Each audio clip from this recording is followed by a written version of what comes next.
இல்லைன்னா வாழ்க்கையில எதையும் கற்றுக்க முடியாது. சரிதா?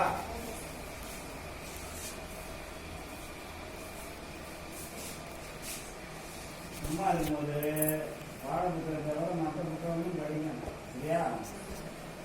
அறிவியல் இந்த சோதனைகள்லாம் செஞ்சாங்களா, அதை பற்றி புக்கு, கவிதை எழுதுறத பற்றி புக்கு, தமிழ் புக்கு, ஆங்கிலம் படிக்கிறத பற்றி புக்கு எல்லாமே இருக்கும். சரியா? இதெல்லாம் அந்த புக்கு இருக்கு. நீங்கள் எல்லாம் புக்கை படித்து சேஃப்டியாக கொடுக்குற மாதிரி தான் எல்லா புக்கும் எனக்கு போயிட்டு ஒரு வாரத்துக்கு